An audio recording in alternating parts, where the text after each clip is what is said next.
Thank you for joining us for CBN NewsWatch. I'm Ephraim Graham. Ahead today, a shocking tragedy as 2 Israeli staff members are shot and killed in Washington, D.C. The suspect in the shooting shouting, "Free Palestinians," when he was captured. President Donald Trump saying the killings were obviously based on anti-Semitism. The victims, a young Jewish couple planning to be engaged next week in Jerusalem. The man an Israeli and the woman an American. We're going to bring you the full story. The growing persecution of Christians in China. Now, even the songs believers sing are being targeted. We're going to hear about government intervention in worship services as part of its efforts to control Christianity.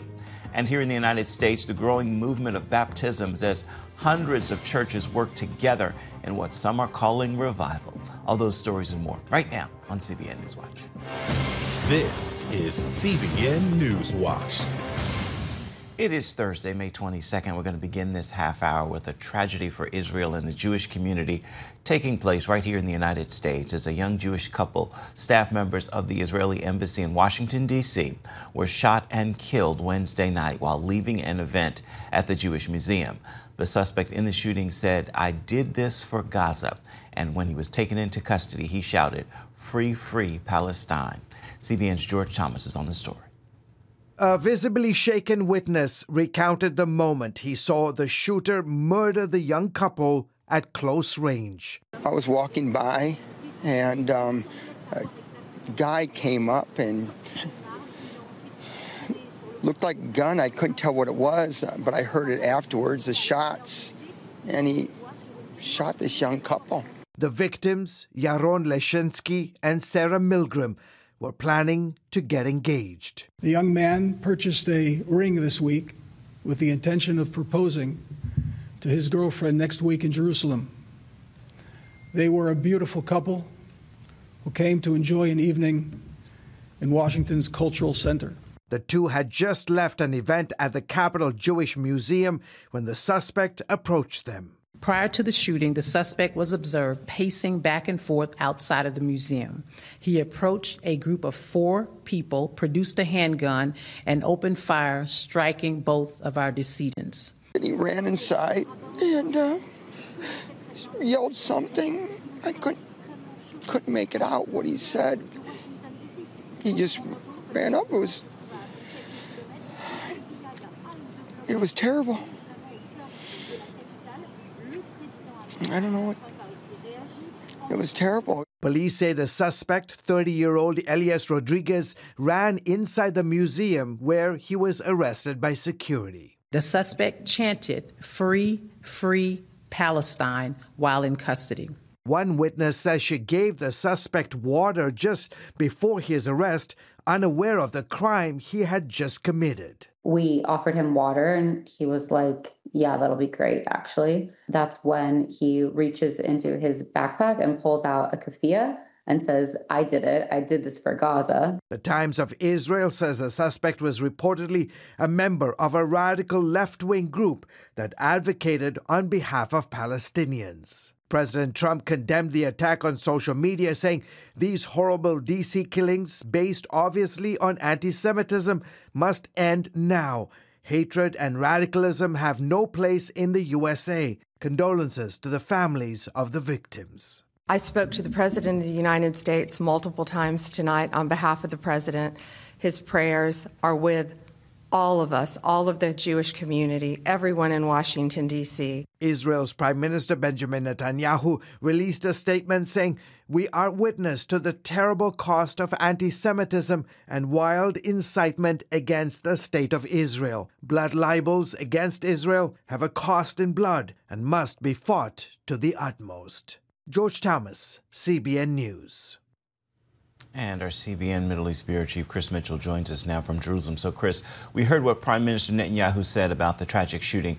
What has been some of the reaction there in Israel? Well, Ephraim, some of the reaction is personal, actually, personal for the CBN News Bureau. We were here having our prayer meeting this morning, and we had a guest. His name was Albert Wexler, and he's the head of the Jerusalem Prayer Breakfast, and we meant to do an interview with him. And as we were discussing the tragedy last night and the assassination, he discovered that he knew the father, and also one of our bureau members knows the father as well, and actually the grandmother.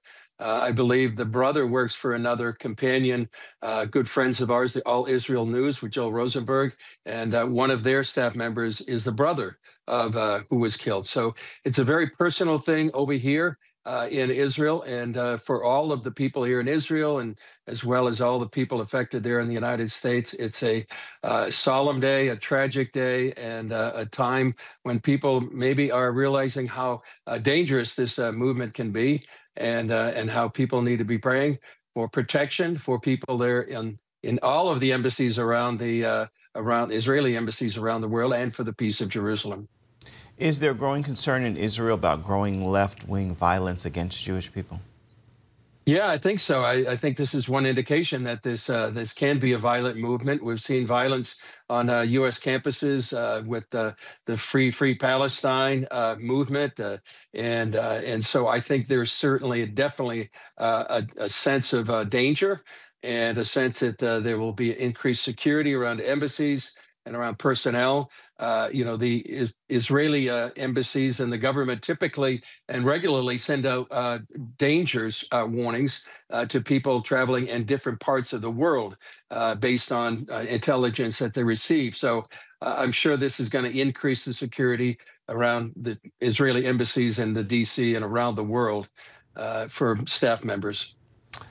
Shifting subjects right now, what's happening there in Israel? Prime Minister Benjamin Netanyahu held a news conference yesterday and talked about conditions for ending the war in Gaza. What did he say? One of the conditions he said, Ephraim, is actually employing President Trump's idea to relocate the people of Gaza and rebuild Gaza with help from different countries, perhaps Saudi Arabia and the UAE. It will take years, and it will take perhaps billions, if not trillions of dollars to rebuild Gaza. That's one of his stipulations for the end of the war. He had a press conference here with mainly local Israeli media making the case of what's happening right now. As we've talked about, Gideon's Chariot began just several days ago, this attempt to really finalize and finally end the war by squeezing Hamas territorially in Gaza, and to defeat Gaza, end the war, and free the hostages. Here in the United States, Axios is reporting Israel is preparing to strike Iran's nuclear program if the U.S. and Iran talks fail, as we said yesterday here on CBN NewsWatch. CNN also reported that as well. What can you tell us about that now? Well, some people think that may be a leaked story in order to put pressure on Iran. Iran right now is saying that they will not give up enriched uranium. That is a sovereign right as their country to go ahead and do so.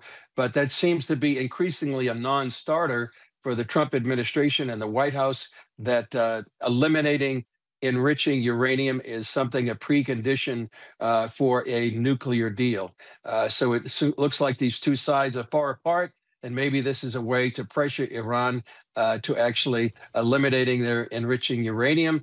But it does seem, if the two sides are that far apart, and if the negotiations fall apart, then certainly an Israeli strike, if not an Israeli joint U.S. strike, is certainly a possibility. All right. Thank you, Chris, our CBN News Middle East Bureau Chief. We appreciate your insights. Look forward to hearing from you again tomorrow.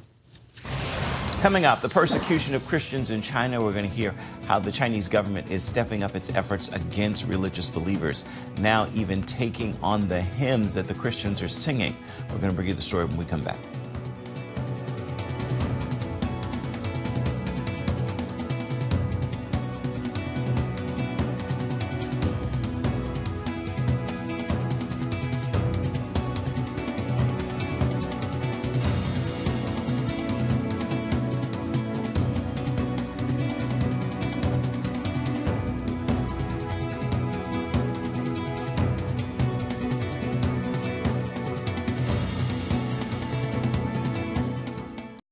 Welcome back to CBN NewsWatch. Persecution of Christians in China has now extended even to the hymns they sing. That is according to the Christian human rights organization China Aid. Government intervention in worship services of approved churches has begun to affect sacred church music.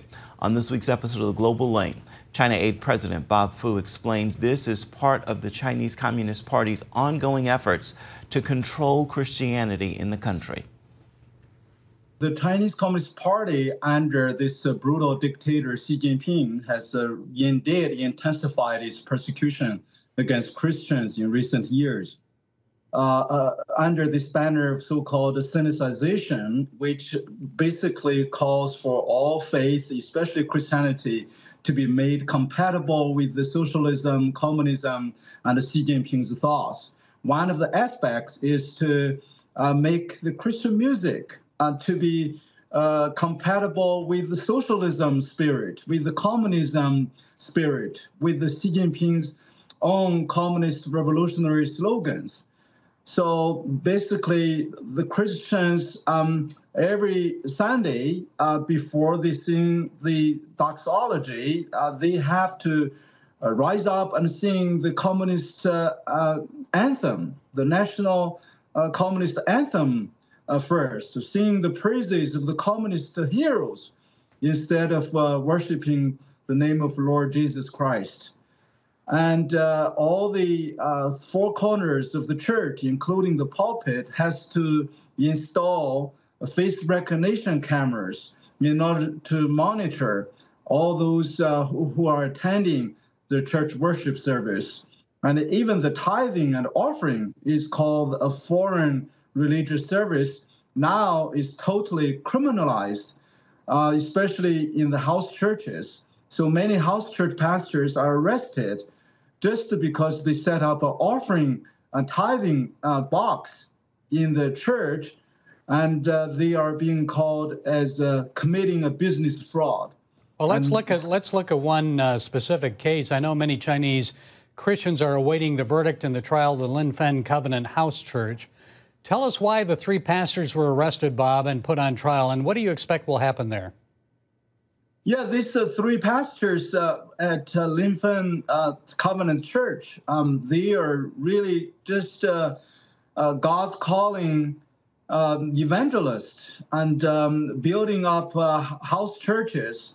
And yet, under the same so-called committing the business fraud, these pastors have been arrested arbitrarily without trial for over 2-3 years. And so they are about to be sentenced, like many others, simply for having their church with a Sunday school and with an offering box for tithing and offering in their church. So we expect them to be sentenced very soon, up to 4, 5, perhaps even 7 years imprisonment. And also on May 1st, a new law against missionary activity took effect. Tell us about the impact that it is having on missionaries and the spread of Christianity in China.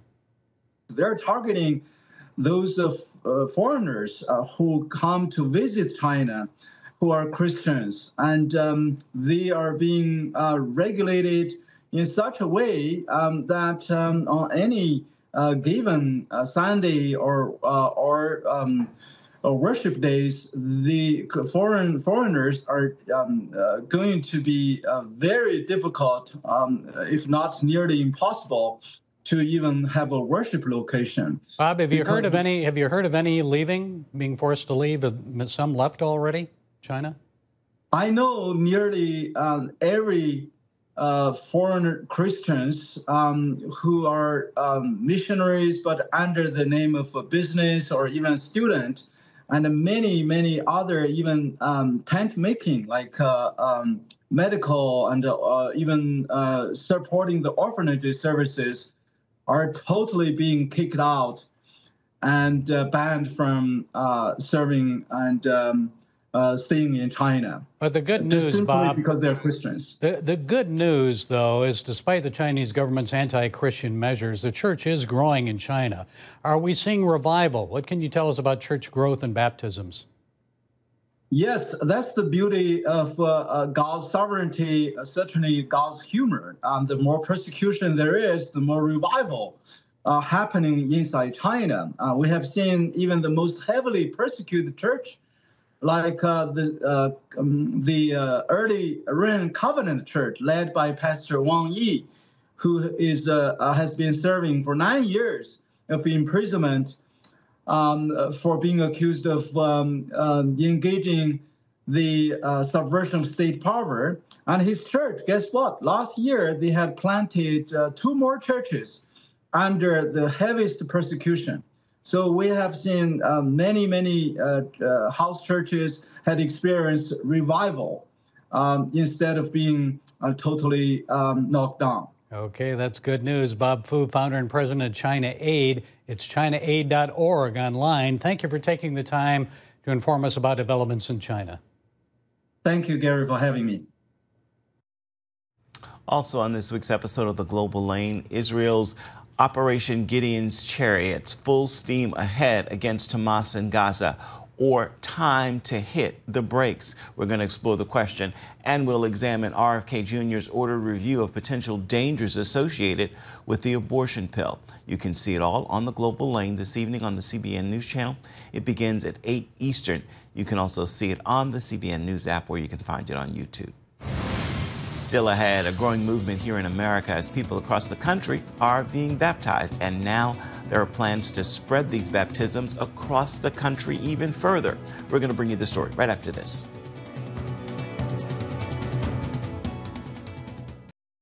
Thousands across the country are getting baptized in what some are calling revival. The numbers are due to hundreds of churches coming together in unity. CBN's Brody Carter reports this growing movement is now planning a nationwide push. God here with everybody that's here. What we believe is what's starting in Southern California is going to go to the ends of the earth.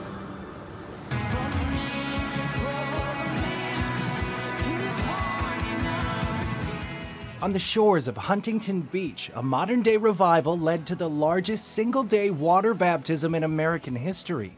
More than 7,700 people took the plunge in early May, publicly declaring their faith in Jesus. There was a guy getting baptized with a house arrest ankle brace on his leg.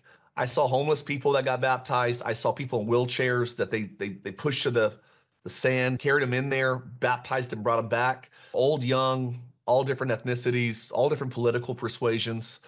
It was a beautiful thing to see what Jesus did at the beach the other day.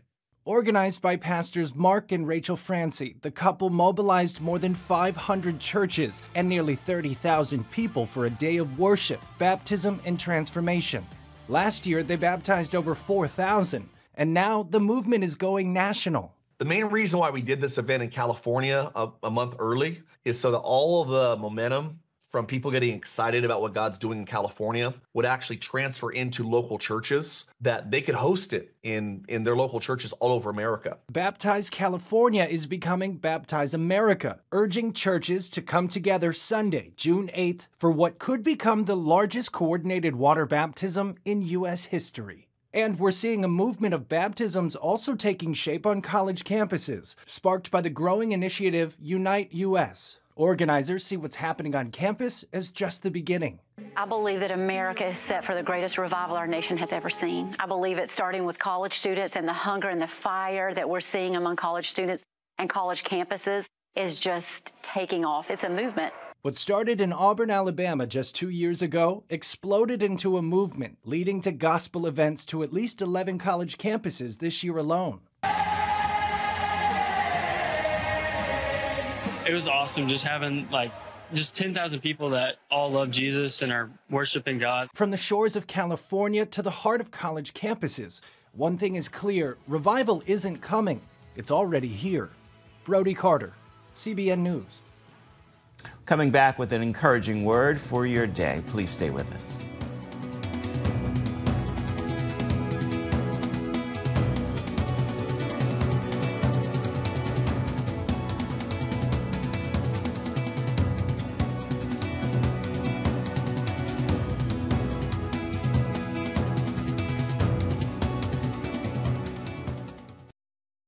Time now for your Thursday Thankful, and today I leave you with this prayer of gratitude. God, thank you for hearing my prayers and answering my prayers. Even in silence, you are speaking.